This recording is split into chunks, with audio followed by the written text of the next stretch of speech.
abonné leen ci suñu chaîne YouTube ngir jot saa su ne ay xibaar yu wér te wóor aju ci réew mi ak ci bitim réew. kaay yeeg Mamadou Mouhamed Ndiaye.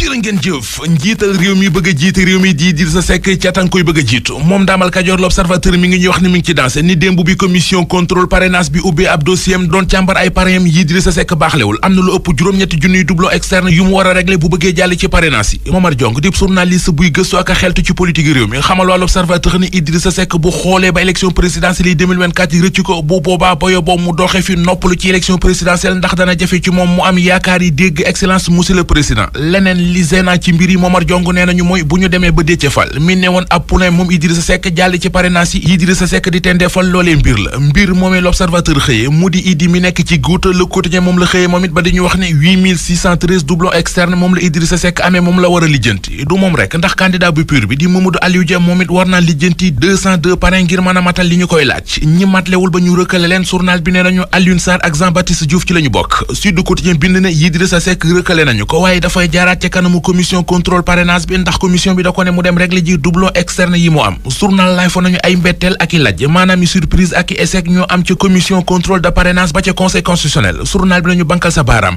Mbacké Sarr madlewul Alioune Sarr madlewul Ziz Amidou Dem madlewul Jean-Baptiste Diouf madlewul Khadim Diop madlewul Birima Mangara madlewul Ndiak Laax madlewul Cheikh Abdou Mbacké Bara Dolly madlewul Cheikh Bamba Dièye madlewul Idrissa Seck ak Serigne Mboup ak Pape Djibril Fall ñoom ci source ca la ñu nekk professeur Daouda Ndiaye journal bi nee nañu moo bett ñu bari ndax moom bi ñu ko wàññelee ay parrainage am contrôler ko liñ ko ci tegal mooy good fine nice Vox Populi nañu la xew ci parrainage yi du jàmm jamono ji ndax ci ñaar fukki dossier de parrainage yi conseil constitutionnel càmbar démb ñaari candidat kott ñoo jàll ci parrainage yi teema ñu ne ko moo taxit candidat yu bari yi yëgle woon ne dañu bëgg a bokk ci élection présidentielle yi 2024 yi ñeent fukk ci ñoom ak lu teg nee nañu leen nañ dox faw yi 40 candidature ak lu teg invalidé te commission contrôle parrainage bi pareegul ndax am na yeneeni dossier yu mu war a càmbar source ko bu Aly Ngouille Ndiaye ak bu Mahammed Boun Abdallah Dionne ci ñu war a càmbar ci la bokk ñoom ñaari rebelle yi fipp woon meroon ngemb beroon seen langue bopp sampoon seenum dënd seeni parrainage tey la ñu koy contrôler ci commission ba Sangin Guinéew ak sa Linguère sursoi nee nañu ñaan lu ñu mën ngir bukki bi mat Aminata Assome Diatta bañ leen a mat ndax moom it soxna si ba ñu contrôler ay parrainage am matlewul enquête dina kay nañu ci candidat yi am na ci ñu yagar-yagari dem déposer seeni dossier ca conseil constitutionnel te caution sax joxewuñu ko toll nañu ci fukki candidat ak benn juróom-benni candidat yu jigéen yi bëgg a bokk ci élection présidentielle yi 2024 yi ñoom juróom-benn yépp ngi ci xët mu njëkk point actu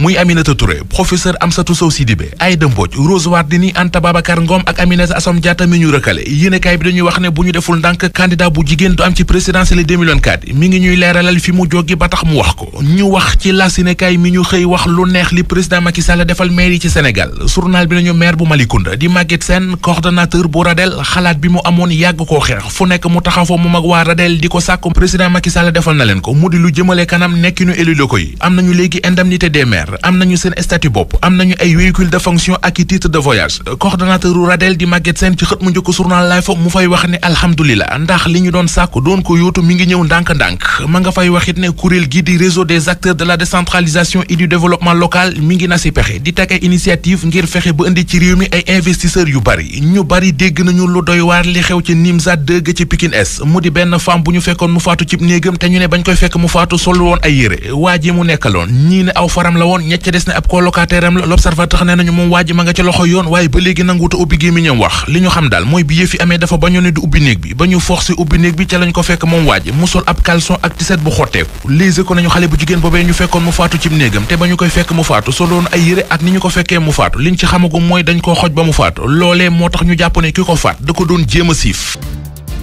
abonné leen ci suñu chaîne YouTube ngir jot saa su ne ay xibaar yu wér te wóor aju ci réew mi ak ci bitim réew.